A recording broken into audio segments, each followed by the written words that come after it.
আউযু বিল্লাহি মিনাশ শাইতানির রাজিম। বিসমিল্লাহির রহমানির রহিম। নাহমাদুহু ওয়া নুসাল্লি আলা রাসূলিল কারীম, আম্মা বা'দ। আমি মোহাম্মদ আব্দুল কাদের সিদ্দিকী। আমার পিতার নাম মোহাম্মদ আব্দুল হামিদ। গ্রাম দক্ষিণ গদ্রিবাড়ি, উপজেলা হাতীবান্ধা, জেলা লালমনিরহাট। গত ২৮ জুলাই ২০২৫ সোমবার এবং এর পূর্বে ১৭ জুলাই ২০২৫ দৈনিক মানবজমিন পত্রিকা এবং এসকে আলিম ফেসবুক আইডি থেকে ও ২/৮/২০২৫ তিস্তা টিভি ও এল নিউজ অনলাইন আমাকে নিয়ে মিথ্যা ও ভিত্তিহীন সংবাদ প্রচার করেছে। সংবাদে বলা হয়েছে, আমি আব্দুল কাদের সিদ্দিকী, হাতীবান্ধা উপজেলার সাবেক vice chairman ASM Shamsuzzaman Selim সহ যৌথ মালিকানায় JRS ব্রিক্স নামে একটি ইট ভাটা স্থাপন করি, যাহা সম্পূর্ণ মিথ্যা। আমি যৌথ মালিকানায় কোনো ইট ভাটার অংশীদার না। সংবাদে আরো বলা হয়েছে, আমি কাকিনাহাট মোস্তফা মিয়া কামিল মাদ্রাসার অধ্যক্ষ মহোদয়ের নিকট থেকে ২৪ লক্ষ টাকা নেওয়ার কথা বলা হয়েছে, যাহা সম্পূর্ণ মিথ্যা। অধ্যক্ষ মহোদয়ের কাছ থেকে আমি কোনো টাকা পয়সা গ্রহণ করিনি। ক্ষমতার দাপট দেখিয়ে মাদ্রাসায় অনুপস্থিত থেকেছি মর্মেও পত্রিকায় একটি ভিত্তিহীন সংবাদ প্রচার করা হয়েছে। ২০২৪ সালের ২৩ মে থেকে ৩ জুলাই পর্যন্ত মোট ৪১ কর্মদিবস মাদ্রাসায় অনুপস্থিত থাকার কথা সংবাদে বলা হয়েছে, যা আমি আমার টোটাল কর্মময় জীবনে একবার হজের ছুটি নিয়েছিলাম। ২০২৫ সালের ২৮ মে থেকে ৩০ জুন পর্যন্ত মোট ৩৩ দিন কর্মস্থলে অনুপস্থিতির কথা পত্রিকায় লেখা হয়েছে, যাহা সম্পূর্ণ মিথ্যা ও ভিত্তিহীন। আপনারা জানেন যে ঈদুল আজহার লম্বা ছুটি ছিল, সেই সঙ্গে আমি মাত্র ২ দিনের নৈমিত্তিক ছুটি নিয়েছিলাম।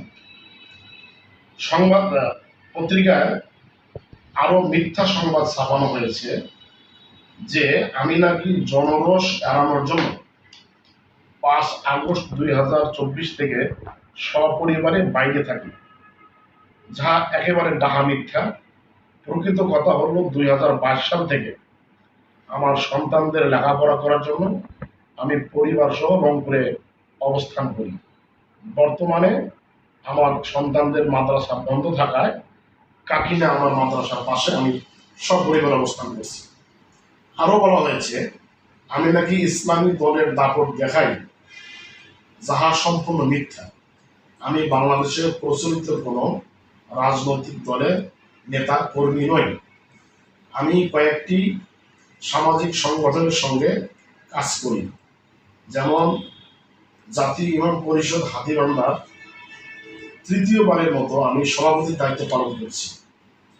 হাতীবান্ধা হাজী কল্যাণ পরিষদ নামে আরও একটি অরাজনৈতিক সংগঠনের দীর্ঘদিন থেকে সম্পাদকের দায়িত্ব পালন করছি।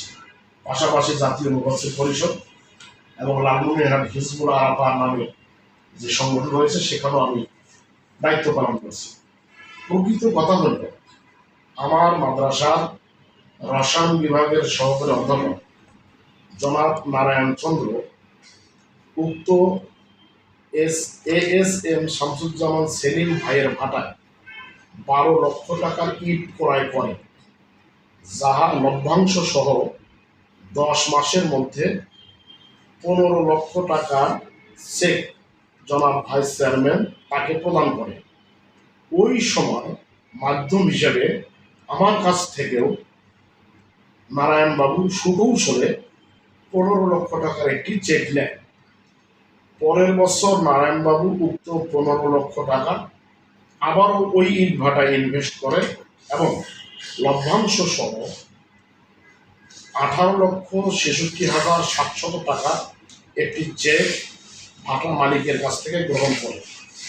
সেই সময় তার পূর্ব প্রতিশ্রুতি দেওয়া আমার ১৫ লক্ষ টাকার চেক ফেরত দিতে চেয়েও নানা তাল বাহানা করে চেকটি ফেরত দেয়নি।